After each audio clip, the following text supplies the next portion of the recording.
Sometime after 2000, GSC starts to have ideas. One such idea would be to develop a futuristic FPS. Something like Halo. This gives them the idea to begin working on Oblivion Lost. It involves aliens and other planets, and if it did release the way they wanted it to, it probably wouldn't have made as many waves as STALKER did. Eventually, somewhere along the way, they begin to switch it up a little. It goes from the futuristic landscape and alien planets to somewhere on Earth, likely Crimea, somewhere that could potentially weather a nuclear disaster. This comes in later, because they want to deal with the aftermath that happens. Somewhere along the line, it shifts from Crimea to Chernobyl. It's now 2004. The working title changes from Oblivion Lost to STALKER, Shadow of Chernobyl. GSC develops the game for a few more years, and it's effectively stuck in development hell until THQ steps in and forces it to release. Without those few cuts, we probably wouldn't have the series at all today. It may have never released at all. But what is Shadow of Chernobyl even about? Why is it considered the best, most widely complete, most polished STALKER game? The atmosphere, the story, the design, the maps. You could go on and on. But what is Shadow of Chernobyl even about? It's much like the actual Chernobyl disaster, except another disaster occurs soon after.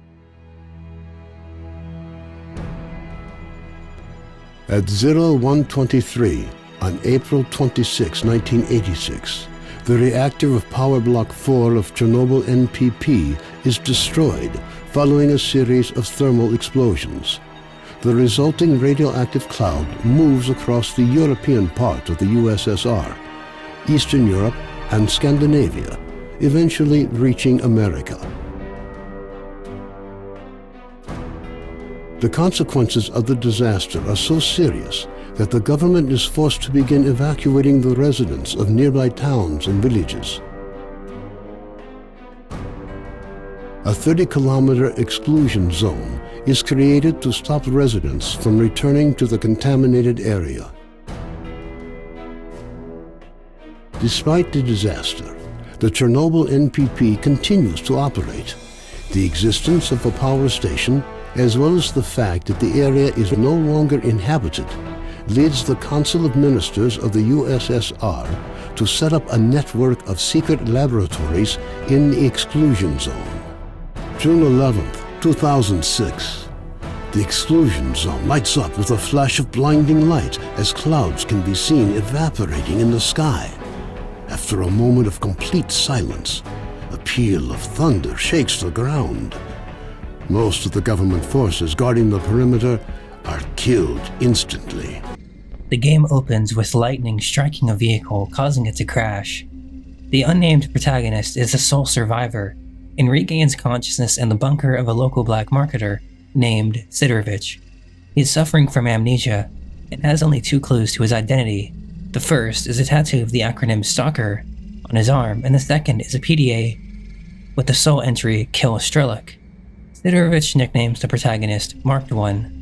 Marked One performs several tasks for Sidorovich as payment for saving his life.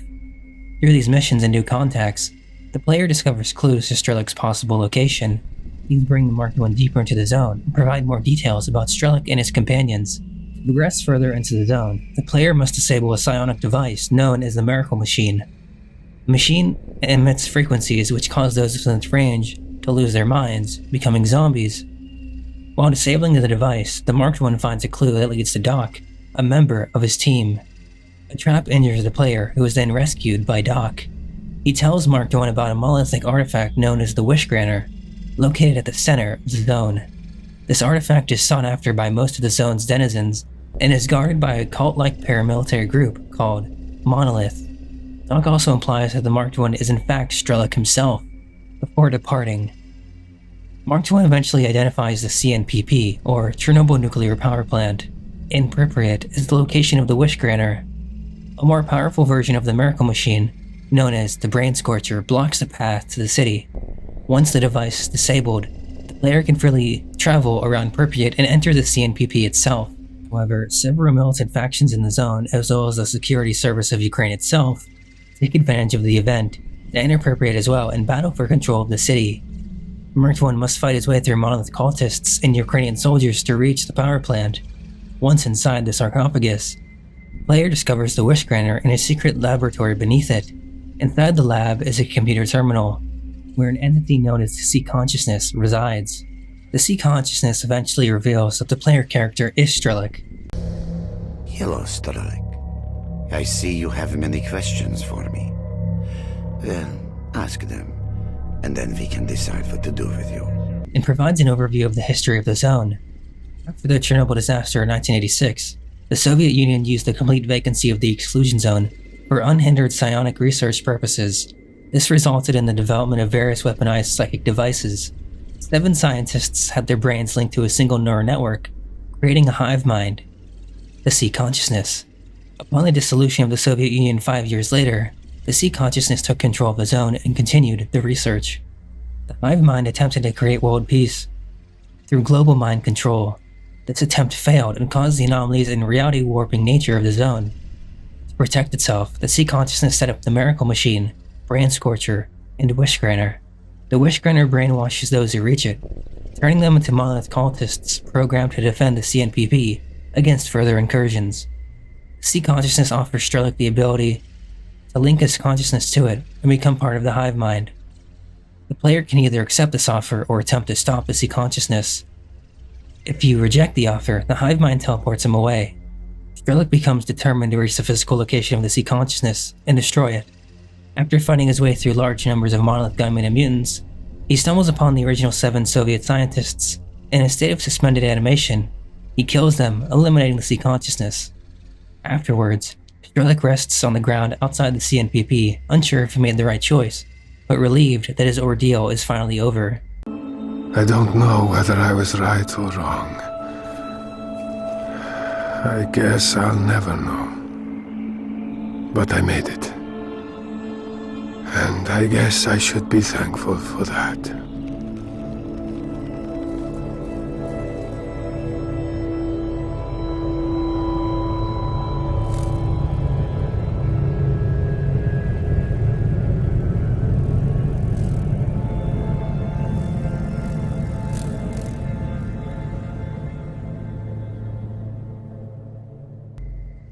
Moving on to the second game in the series, the prequel to Shadow of Chernobyl, STALKER, Clear Sky, while guiding a group of scientists through the zone.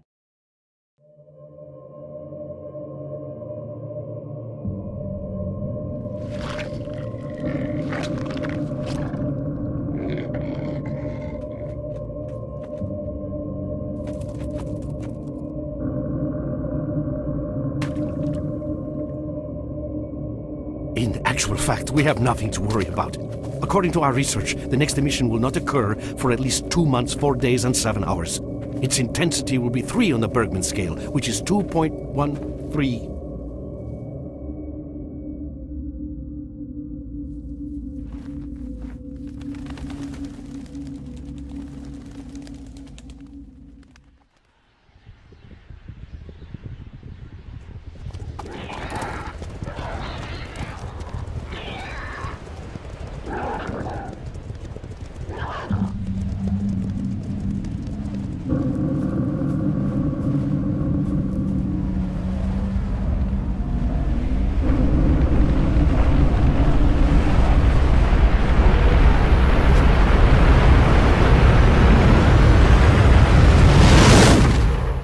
S.T.A.L.K.E.R faints during a high-energy emission. S.T.A.L.K.E.R, the only one to survive, is then rescued by Clear Sky, a secret independent zone faction dedicated to researching and learning about the zone in their attempt to better understand it and its related phenomena. It is not known how S.T.A.L.K.E.R survived the emission, but it is noted he has suffered damage to his central nervous system and seems to exhibit other subtle physiological changes. The nature of these changes becomes clear shortly. Word arrives that a platoon of stalkers has come under attack by mutants, and Lebedev, leader of the Clear Sky faction, asks S.T.A.L.K.E.R to seek them out and help them. During the rescue attempt, another mission occurs with little warning, giving S.T.A.L.K.E.R and the stalkers no time to seek cover. Once again, S.T.A.L.K.E.R is the sole survivor, recovering shortly after the emission dies down. Lebedev is amazed that S.T.A.L.K.E R is still alive. The Clear Sky lead researcher Bimbalev believes that S.T.A.L.K.E R has acquired some unusual ability that allows him to navigate and survive anomalies in parts of the zone that would normally kill anybody else. Lebedev begins to theorize that the zone is being disrupted by a dramatic increase in energy emissions, emanating from the CNPP in the center of the zone. The emissions are a sort of immune response to an outside source that the zone perceives as a threat. Lebedev believes this outside force to be a group of stalkers who are reportedly making an attempt to reach the center of the zone, and have made it further than any other group of stalkers before. This is S.T.A.L.K.E.'s group. S.T.A.L.K.E., Ghost, Fang, and Doc. Both Lebedev and Shebekov fear that the zone's reaction may cause untold destruction should the group succeed. S.T.A.L.K.E.R is asked to seek out this group and stop them at all costs. S.T.A.L.K.E.R is sent to the Cordon, an area near the edge of the zone, to get further information about this group. The traitor Sidorovich is able to identify the four-member group of stalkers and gives S.T.A.L.K.E.R a lead on locating Fang. S.T.A.L.K.E.R follows this lead to another, and another, following a trail of leads to encounters with multiple factions of stalkers across a large area of the zone. Eventually, he tracks their progress to Yantar, the site of a brain scorcher where he learns from a scientist that S.T.A.L.K.E.R has just recently obtained a prototype psionic shielding unit, which should protect him from the mind-damaging effects of the brain scorcher surrounding the Chernobyl NPP. S.T.A.L.K.E.R nearly catches S.T.A.L.K.E. in the Red Forest, only for him to escape into a tunnel leading towards Chernobyl, which is immediately collapsed behind him by an explosion. With the assistance of some recently rescued mercenaries in the Clear Sky faction, S.T.A.L.K.E.R captures a nearby bridge to Limansk from bandits, which provides an alternate route. Progress through Limansk is impeded by bandits, the Ukrainian military, and the cult-like Monolith faction. After proceeding through Limansk and finding an alternate route through the partially underground ruins of a hospital, S.T.A.L.K.E.R arrives along with Lebedev and other members of Clear Sky. S.T.A.L.K.E. has already arrived and is progressing towards the sarcophagus. While Clear Sky battles with Monolith on the ground, Lebedev gives S.T.A.L.K.E.R a prototype EM-1 rifle, a long-range electromagnetic weapon, and instructs him to use the weapon to disable S.T.A.L.K.E.'s psionic protection. Battling Monolith forces himself, S.T.A.L.K.E.R nonetheless is able to succeed. With the threat eliminated, Lebedev anticipates a sudden settling of the zone, but instead, activity increases dramatically, and the plant releases an emission which incapacitates everyone in the immediate area. S.T.A.L.K.E.'s fate is left unknown, but since at a later time, S.T.A.L.K.E. appears as an amnesiac for the beginning events of the SOC. It's conceivable that S.T.A.L.K.E.R survives. We see this in Stalker 2. The ending shows S.T.A.L.K.E. waking up in a dimly lit hallway lined with other stalkers sitting slouched against either wall, semi-comatose. Each stalker is facing a stripped-down display which shows a series of cryptic images, part of their brainwashing process to lose their memory. S.T.A.L.K.E. himself is also in the process of being brainwashed. The view then moves to focus on S.T.A.L.K.E.'s exposed right arm, which has been tattooed with the acronym STALKER. Now that we've covered Heart of Chornobyl and its prequel, what happens after S.T.A.L.K.E. makes it to the CNPP? If you've played Call of Pripyat and Heart of Chornobyl, you would know that emissions happen randomly. This is one direct effect of S.T.A.L.K.E. disabling the C consciousness. The zone is no longer under control. As with the previous two games, Call of Pripyat lets you into the eyes of another faction. As in SOC, you were a loader. In Clear Sky, well, you're a mercenary. In Call of Pripyat, you're military. The game takes place soon after the events of SOC. After S.T.A.L.K.E. disables the brain scorcher, multitudes of stalkers rush to the center of the zone, hoping to find rare artifacts and other rumored treasures. The government of Ukraine takes advantage of this gold rush and launches Operation Fairway, a large-scale helicopter special recon mission intended to scout the area by air in preparation for a full-scale military assault on the CNPP. Despite thorough preparations, the mission goes horribly wrong, and all 5 Stingray helicopters crash. The player, Major Alexander Degiterov, an experienced stalker and SBU agent, is sent to the zone to investigate the crash sites on behalf of the army. During the course of his investigation, Degiterov learns that the helicopters were disabled in the air by powerful shocks of electricity. He also confirms via a black box that the military survivors have gone to an evacuation point somewhere in Pripyat. However, the city is sealed off to the zone's environment. The Major eventually finds an underground passageway to Pripyat and gathers a small team of stalkers to help him traverse his tunnel. After fighting through mutants and the mysterious Monolith faction, They reach the abandoned city and link up with the military survivors from the helicopter crashes. The player eventually meets the protagonist of SOC, S.T.A.L.K.E.R, and learns of the secrets behind the zone, including how anomalies change position during and after each mission, explaining why the helicopters crashed in the first place. If you played either of those two previous games, you might have seen this one coming. The game concludes with the survivors, S.T.A.L.K.E.R, and the player evacuating the zone while being attacked by hordes of enemies. Before boarding the rescue helicopters, the player is given the choice to leave the zone forever, or stay. If the player decides not to leave the zone, then the game enters into free play. During free play, the player can freely explore areas and finish side missions, while given the option to leave at any time, through NPCs. The game's ending differs depending on the actions of the player during the game, a little like Fallout. How the player handles in-game missions and whether certain NPCs are alive or not by the end of the game directly affects the ending sequence. Despite different endings, one thing that remains the same is the belief that the zone is expanding and might actually encompass Ukraine and the rest of Europe. Now that we've gotten through those boring games that nobody cares about because it's 2024, what about STALKER 2? A lot of time passes, and you find yourself as Skip, a veteran of the Ukrainian Marine Corps who has returned from a 3-year deployment in an unspecified conflict. In the opening, Skip awakens to find his apartment destroyed by an anomaly that has mysteriously appeared outside of the zone, leaving an unknown artifact in its wake. Looking to earn money for a new home, he is smuggled into the zone by a scientist, Professor Herman, along with a new piece of technology called the S.T.A.L.K.E.R that creates local anomalies and can apparently recharge depleted artifacts. Venturing into the zone, he finds his initial team he was to make contact with has been killed and sets out alone to use the S.T.A.L.K.E.R in special coordinates where it works. On the third and successful attempt, he is interrupted by an investigation from soldiers of the faction called Ward, dedicated to controlling the zone and stopping its expansion, a little like duty.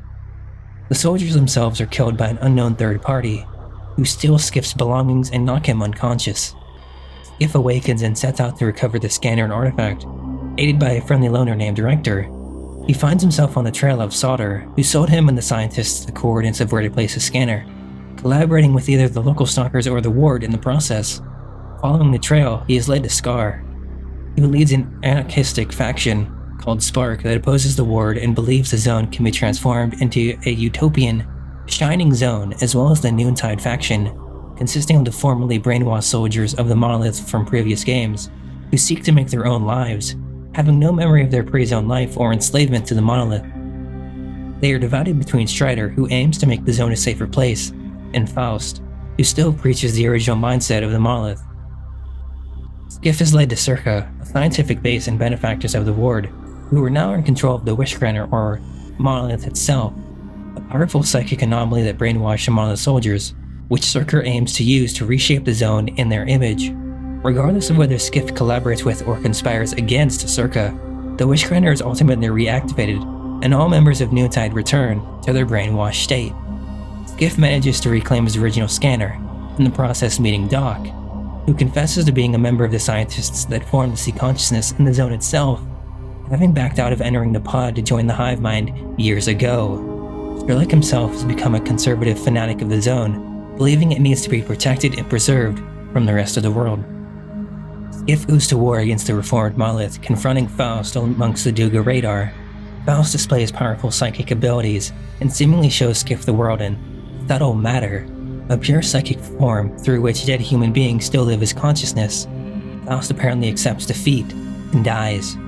Skip is led towards the heart of the zone and the final remaining pod of the sea consciousness, which will allow the zone to be shaped once more in the image of the one who enters it. Depending on his choices of allegiance, there are 4 endings.